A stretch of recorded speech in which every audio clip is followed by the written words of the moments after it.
I still believed in the woman I married, but here I am. For the past 11 years, I thought my marriage to Lenora was solid. We weren't perfect. No couple is. But we had love, trust, and 2 beautiful kids who made everything worth it. Or so I thought. It happened 3 nights ago. I came home from work a little later than usual. It had been one of those draining days, the kind where you just want to collapse on the couch, kiss your wife, and feel like the world makes sense again. When I walked through the front door, something felt off. The house was clean. The smell of vanilla candles lingered in the air, but it wasn't welcoming. It was staged, too neat, too controlled, like she had prepared herself for something.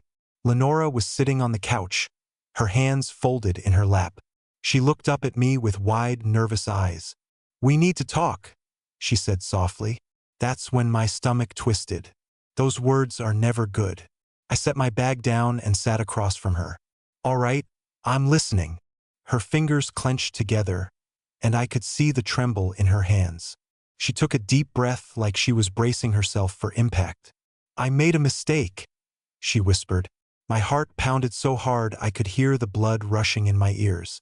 "What kind of mistake?" My voice was calm, but inside I was screaming.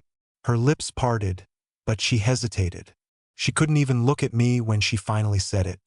I was with someone else." The words didn't register at first. My brain refused to process them. "What do you mean?" I asked, even though I already knew.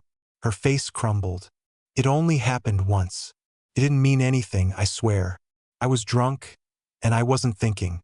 It was a moment of weakness, Qley." I stared at her, trying to connect this confession to the woman I had loved for more than a decade, trying to understand how the person I trusted with my heart, my future, my children, could do this to me. "Who?" My voice was barely above a whisper. Lenora swallowed hard. Gideon. Gideon. A name that meant nothing to me. Not a friend, not a coworker. Just a stranger who somehow had been given a piece of my wife. When? 3 weeks ago. 3 weeks. 3 weeks of sleeping next to me, kissing me, laughing with me, knowing what she did and saying nothing. I got up. I needed space, air. My skin felt too tight, my lungs too small. Lenora grabbed my hand. "Qley, please. It was just one night.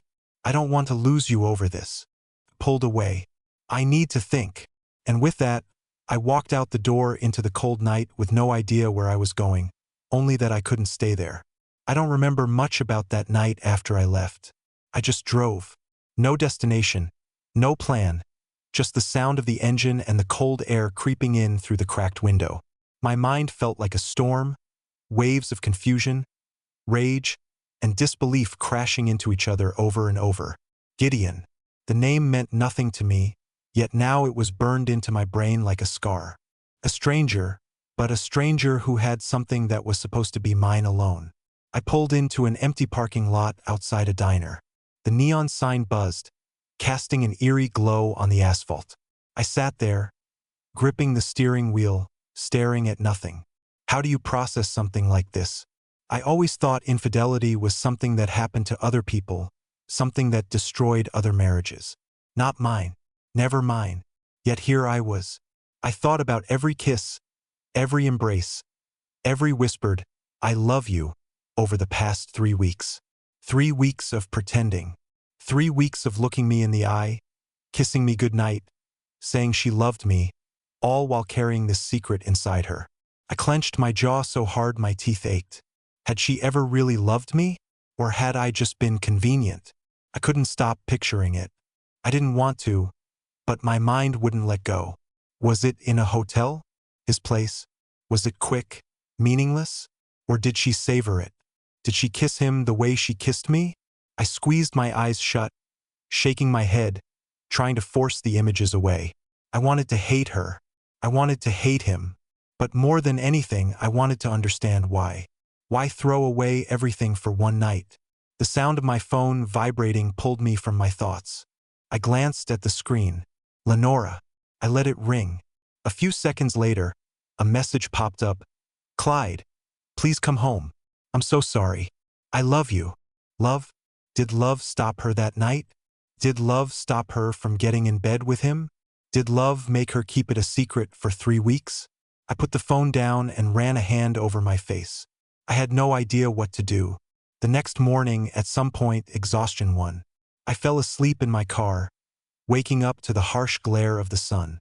My body ached, my head throbbed, but none of it compared to the ache in my chest.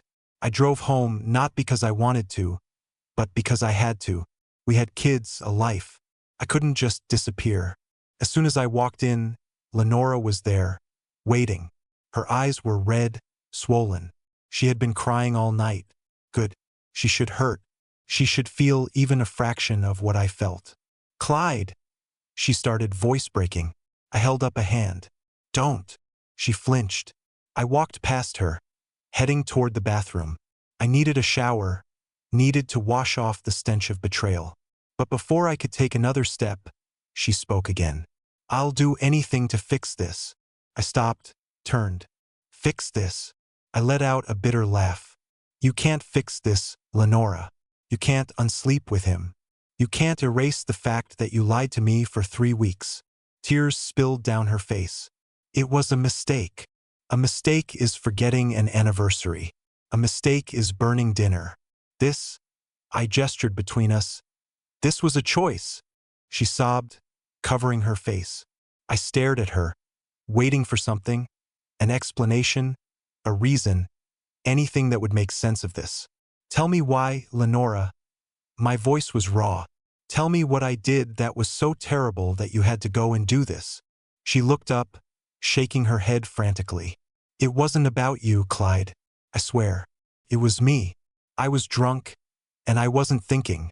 You were thinking enough to let him touch you, thinking enough to go through with it. She sucked in a sharp breath, like my words had physically hit her. Good. Let it hurt. I should have felt satisfied seeing her break like this, but all I felt was empty. What was I supposed to do? We had a house, kids, a life. But now I didn't even know if I could look at her without seeing him. I didn't respond. I just turned and walked away, leaving her standing there, sobbing into her hands. I stepped into the bathroom, shut the door, and locked it. The second I was alone, I finally let myself breathe. The reality of it all weighed on me like an anchor around my chest. The woman I trusted, the mother of my children, the person who was supposed to be my safe place, had shattered everything. I turned on the shower and stepped under the scorching water, letting it burn my skin, hoping, praying that somehow it could wash away the sickness inside me. But the images wouldn't stop. Lenora with him, their hands tangled together, his mouth on her skin, her whispering his name the way she used to whisper mine. My stomach clenched, and suddenly I was leaning over the drain, dry heaving. I felt physically sick. How long had she thought about it before she did it? Had she flirted with him for weeks? Months? Had she wanted it? Or was she telling the truth, that it was just a drunken, meaningless mistake? I pressed my forehead against the cold tile, hating myself for even considering believing her. Because deep down, I knew something she refused to admit. Cheating isn't a mistake. It's a choice, and she chose him. Back to reality. I don't know how long I stood in the shower, but when I finally stepped out, the steam had fogged up the mirror completely. I wiped a hand across it, and for the first time in a long time, I didn't recognize the man staring back at me. I looked hollow, like a part of me had died. I got dressed in silence, ignoring the ache in my chest, forcing my body to move on autopilot. When I stepped out of the bathroom, the house was eerily quiet. I walked into the kitchen and found Lenora sitting at the table, staring at her untouched cup of coffee. She looked up the moment she heard me, her eyes searching mine for something. Hope, forgiveness, a chance. I gave her nothing. "Clyde, please," she said softly. I didn't answer. Instead, I grabbed my car keys and started toward the door. "Where are you going?" I hesitated but didn't turn around. "To clear my head. You were gone all night. Please, let's just talk." Talk? As if words could glue together the shattered version of what we used to be. "There's nothing to say," I said, opening the door. "What about the kids?" Her voice wavered. I stiffened. "Our kids. Our innocent, oblivious kids. They had no idea their mother had just detonated a bomb inside our home. I turned back to look at her, and for the first time, I saw fear in her eyes. Not fear of losing me, fear of what this meant for them. And just like that, I felt my anger twist into something even darker. Because she hadn't just betrayed me, she had betrayed them, seeking answers. I didn't leave right away. Instead, I walked outside, sat in my car, and gripped the steering wheel so hard my knuckles turned white. I needed answers, real answers. So I pulled out my phone and did the one thing I had been avoiding. I called Gideon. It rang once, twice, then he answered. Clyde. His voice was hesitant, like he had been waiting for this moment but dreading it all the same. I swallowed the lump in my throat. Meet me now. Silence, then finally, where? You know, the diner off Maple. 30 minutes. I hung up before he could respond. I had no plan, no idea what I was going to say, but one thing was certain. I was going to look this man in the eyes and make him explain why he thought my marriage was his to ruin. The drive to the diner felt like a slow-motion car crash. My body was moving, my hands gripping the wheel, but my mind was a chaotic storm, replaying every conversation, every moment that had led me here. I pulled into the parking lot, my heart hammering against my ribs. The neon sign flickered in the early morning light, buzzing faintly in the quiet. I sat in my car for a minute, gripping the steering wheel, trying to steady my breathing. And then I saw him, Gideon. He was already there, sitting in a booth by the window, looking nervous. Good. I stepped out of my car, my legs feeling heavier than they ever had. Every step toward that diner felt like walking into a nightmare I couldn't wake up from. The bell above the door chimed as I pushed it open, and for a split second, everything felt eerily normal. The smell of coffee, the low murmur of conversation from a few other customers, the waitress wiping down a table. But nothing about this moment was normal. Gideon saw me, his face paled, and he shifted uncomfortably in his seat. I didn't sit down right away. I just stood there staring at him, studying him. He wasn't anything special, just an average guy with tired eyes and an expression that told me he was terrified. Good. Finally, I slid into the booth across from him, resting my hands on the table, staring him down. Talk. My voice was quiet but firm. Gideon swallowed hard. Clyde, man, don't call me that. I cut him off. You don't get to act like we're friends. Just tell me the truth. All of it. He exhaled, running a hand through his hair. His fingers trembled. It was a mistake, he muttered. I let out a bitter laugh. Yeah, that's what she said too. Funny how mistakes only happen when people are naked. Gideon flinched. It wasn't planned. We were both drinking. He hesitated like he didn't want to finish the sentence. She what? Depressed. His eyes darted away. She was venting about your marriage, about how things had felt distant. One thing led to another, and I swear, it didn't mean anything. My jaw clenched. Distant? Was that her excuse? That we had a few rough patches. So she just gave up on us? Where? I asked through gritted teeth. Gideon hesitated again. At her friend's house. There was a party. We went upstairs to. I held up a hand, cutting him off. I had heard enough. I knew where I stood now. I sat there for a moment, letting it all sink in. This man had touched my wife, kissed her, had something that was supposed to be mine alone. And now he sat across from me, pathetic and scared, trying to justify it. Do you regret it? I asked. He nodded quickly. Of course. I take it back if I could. I never wanted to hurt you. I stared at him for a long time, and then slowly I leaned forward. Then you should have kept your hands off another man's wife. I stood up, my chair scraping against the floor. I threw a few bills on the table for the coffee I never ordered and turned to leave. Gideon didn't say anything because what else was there to say? Back home. I didn't go home right away. I drove aimlessly for hours, my hands gripping the steering wheel like it was the only thing keeping me tethered to reality. By the time I pulled into the driveway, the sun was hanging low in the sky. My hands were stiff from clenching the wheel, my throat dry from hours of silence. I stepped inside, expecting tension, But the house was quiet, too quiet. And then I saw her. Lenora was in the kitchen, sitting at the table, her phone face down in front of her, her fingers twisting in her lap. She looked up as I entered, her face a mixture of relief and anxiety. "Where were you?" she asked softly. I ignored the question and walked to the fridge, grabbing a bottle of water. The coldness of it in my palm felt grounding, like something real in the middle of this nightmare. "I talked to him," I said, my voice emotionless. I didn't have to say his name. She knew. Her face paled. "Clyde, don't." I turned to face her. "I don't need another apology. I don't need more excuses. I just need the truth." Her lips trembled. "Did you ever love me?" I asked, my voice barely above a whisper. Tears welled in her eyes. "Of course I did. Of course I do." I shook my head. "Then why? Why was it so easy for you to betray me?" She swallowed hard, struggling to find the words. "It wasn't easy. It broke me, Clyde. I hated myself every day. Not enough to tell me." Silence. She looked down, and in that moment, I saw it. Guilt. Not just for what she did, but for the fact that she never planned on telling me at all. She wasn't sorry for cheating. She was sorry she got caught. A bitter taste filled my mouth. I didn't know this woman anymore. I wasn't sure I ever had. I stood there, gripping the bottle of water in my hand like it was the only thing anchoring me to reality. Lenora sat at the kitchen table, her hand shaking, her eyes pleading with me to say something, anything that would take us back to before. But there was no before anymore.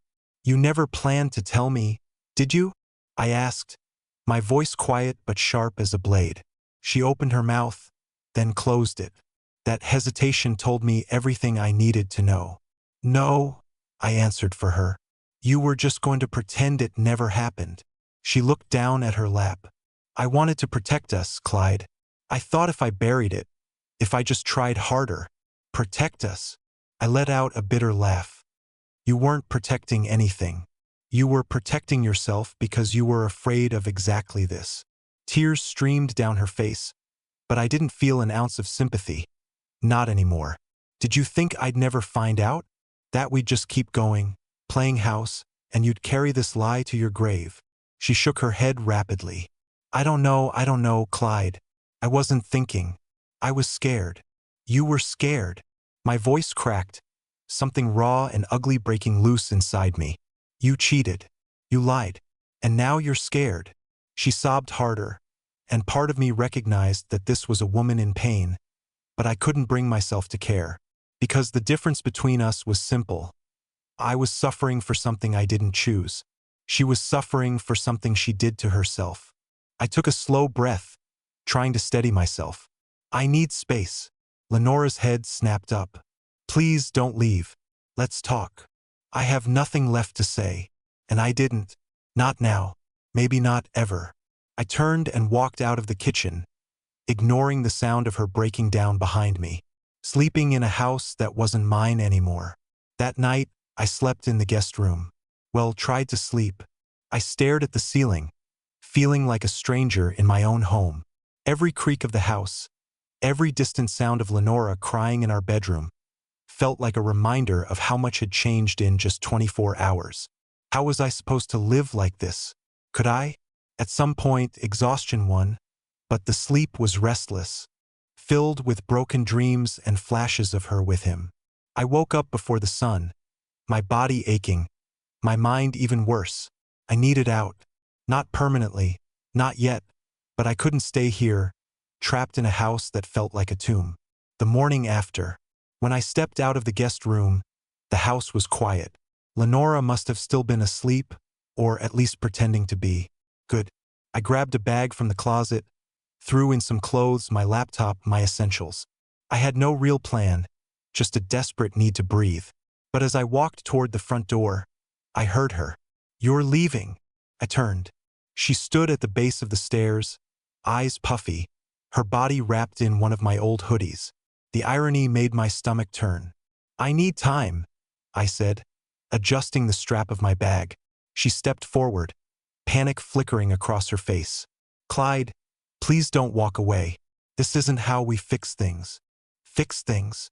I let out a breath. Lenora, I don't even know if there's anything left to fix.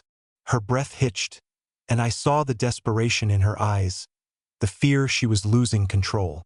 Where are you going? She whispered. I don't know, I admitted, because the truth was, I had no idea where to go. I had nowhere that felt safe. I looked at her one last time, and then, without another word, I walked out the door. I didn't look back. The road to nowhere. I drove. I didn't know where I was going. I just let the road take me wherever it wanted. I stopped at a gas station a few towns over, grabbed a coffee, and sat in my car, staring at nothing.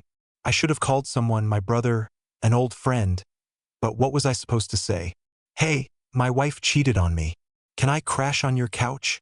Instead, I sat there, sipping coffee that tasted like burnt plastic, feeling more lost than I ever had in my life.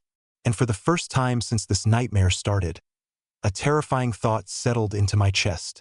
Maybe this wasn't something we could come back from. Maybe we were already over. The coffee was lukewarm by the time I took my last sip. I sat in my car, parked outside the gas station, watching people come and go. Normal people, carrying on with their lives like the world wasn't crumbling beneath their feet, like they weren't questioning everything they had ever built. I envied them. I knew I couldn't stay here forever, hiding in my car, avoiding my own life. But the thought of going home, walking back into that house, back into that lie, I wasn't ready, so I kept driving. The only person I could call. I found myself outside a bar on the other side of town. Not the kind of place I ever would have gone before, but that version of me didn't exist anymore. I pulled out my phone, scrolling through my contacts. My finger hovered over names. Family? No. Old friends? I wasn't sure I could stomach explaining any of this. Then I saw a name I hadn't thought about in a while. Jonas. We had been best friends in college, inseparable. But life happened, careers, marriages, kids, and we drifted. We still texted here and there, but nothing deep. Still, I needed to talk to someone who wasn't inside that house. I hit call. He picked up on the second ring. Clyde? Damn, man, it's been a while. I exhaled. Yeah, it has. Everything okay? The question almost made me laugh. Not really. There was a pause.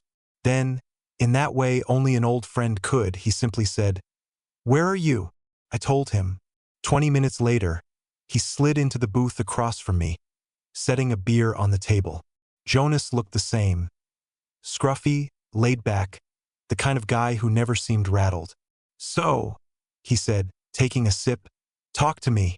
I hesitated, but then it all spilled out. Everything. Lenora, the cheating, the lies, the fact that I had no idea what the hell I was supposed to do next. Jonas listened, not interrupting, not offering empty words, just listening. When I finally stopped, he let out a low whistle. Man, I don't even know what to say. Yeah. Welcome to my world. He drummed his fingers against his beer bottle, thinking. So what now? I don't know. That's the problem. I don't know if I can ever trust her again. And we have kids, man. This isn't just about me. Jonas nodded. Look, I'm not going to tell you what to do, but I will say this, you don't owe her anything. You don't owe her forgiveness just because she's sorry. And you damn sure don't have to stay just because of the kids. I stared at my drink. Yeah, but walking away feels impossible. Jonas shrugged. So does staying. That hit me harder than I expected. Because he was right. No matter what I chose, nothing would ever be the same. Home no longer felt like home. I drove back to the house late that night, my stomach in knots. The second I stepped inside, the weight of it all crashed down on me again. Lenora was waiting in the living room. You came back, she whispered. For the kids, I answered honestly. Her face crumpled, but I didn't care. I was too tired, too drained to comfort the woman who had put me here in the first place. I walked past her, heading straight to the guest room. I didn't want to hear another apology. I didn't want another excuse. I just wanted to close my eyes and forget. But deep down, I knew I'd never be able to forget. And the worst part? I still had no idea what the hell I was supposed to do next. The guest room was cold, not in temperature but in feeling, like the walls were hollow, like this space wasn't really mine. It wasn't supposed to be. I was supposed to be in our bed with my wife in our home. But now, every inch of this house felt foreign. I lay awake, staring at the ceiling, thoughts spiraling endlessly. Could I really stay? Jonas's words echoed in my head. So does staying. I had never thought of it that way before. I had been so caught up in the fear of leaving that I never considered the weight of what it would mean to stay. Because staying meant pretending. It meant looking at Lenora and forcing myself to act like she hadn't broken something irreparable.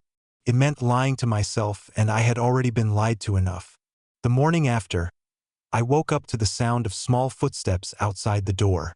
A tiny knock followed. "Daddy!" My daughter's voice. I sat up, clearing my throat before answering. "Come in, sweetheart." The door creaked open, and Mara stepped inside, her messy bed head reminding me of Lenora. The resemblance stung. She climbed onto the bed beside me, curling up under my arm like she had done since she was a toddler. "Why are you sleeping in here?" she asked, her voice still groggy with sleep. My heart clenched. I had been dreading this. "Just needed a quiet place last night," I said carefully. She frowned. "Smart kid. Too smart. Are you and Mommy mad at each other?" God, I swallowed hard. What was I supposed to say? I couldn't tell her the truth. She was too young to understand the depth of betrayal, too innocent to be burdened with something so ugly. "Mommy and I just need to figure some things out," I said instead, her little face scrunched in thought.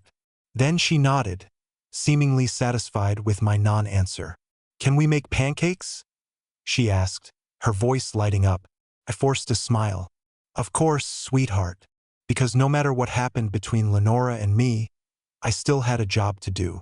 I was still their father, pretending for the kids. By the time I stepped into the kitchen with Mara, Lenora was already there, sitting at the table, staring at her coffee like it held the answers to everything she had destroyed. She looked up when she saw us, her eyes darting between me and Mara, waiting, watching. "Daddy's making pancakes," Mara chirped, oblivious to the tension that hung between us. Lenora's face softened. "That sounds great, baby." I turned to the stove without a word. I could feel her eyes on me the entire time. She wanted me to look at her. She wanted something, anything, to show that we could be normal again, that we could fix this. But I didn't look at her, because there was no normal anymore, and I wasn't sure there ever would be again. The choice that wasn't really a choice. I spent the next 2 days pretending. Pretending for the kids. Pretending I didn't feel like an imposter in my own home. Pretending that every time Lenora spoke, I didn't hear the echoes of her betrayal underneath her words. But inside, I knew the truth. I had already made my decision. I just didn't want to say it out loud yet, because once I did, there would be no going back. The pretending couldn't last forever. I knew it. Lenora knew it. Even the walls of this house knew it. Because every corner, every room, every shared memory was a reminder of what had been lost. The decision had been made long before I ever spoke the words. It had been made the moment she looked me in the eye and lied for 3 weeks, the moment she let another man touch what was supposed to be mine. But saying it out loud, that made it real. And reality was something I had been trying to escape for days. The conversation we couldn't avoid. The kids had gone to sleep. The house was quiet, suffocating in its stillness. I sat on the couch, staring at nothing, my hands clasped together. Lenora walked in, hesitant, like she knew what was coming. "Clyde." I didn't look at her. "We need to talk." I exhaled through my nose. "Yeah, we do." She sat across from me, fidgeting with the sleeve of her sweater, the same sweater she wore on our first date. I almost laughed at the cruel irony of it. "I know I messed up," she started, her voice shaking. "I know I hurt you in a way I can never take back. But Clyde, we can get through this." I finally looked at her. "How?" She opened her mouth, but nothing came out. Because she didn't have an answer. She wanted to believe there was a way forward. But the truth was, there wasn't. "I love you," she whispered. "I love our family. I don't want to lose you." I swallowed hard, my chest tight. "Then you shouldn't have betrayed me." She flinched like I had hit her. Good. Let it hurt. I leaned forward, my elbows on my knees, my voice calm but steady. Lenora, I spent the last few days trying to figure out if I could ever trust you again. If I could ever look at you and not see what you did. And I can't. I just can't. Her face crumpled. Tears streamed down her cheeks. But I felt nothing. Clyde, please. It's over. There it was. The words that sealed everything. She sobbed, covering her mouth with her hands, shaking her head like she could will reality into something else. But it was too late. She had already destroyed us. Walking away. I packed a bag that night. I wasn't leaving my kids, I'd never do that. But I couldn't stay under the same roof as the woman who had broken me. Lenora stood at the door as I grabbed my keys, still crying. Is this really it? She whispered. I turned to her one last time. You made sure of that. Then I walked out. I didn't look back because there was nothing left to look back at. And just like that, the life I thought I had was gone.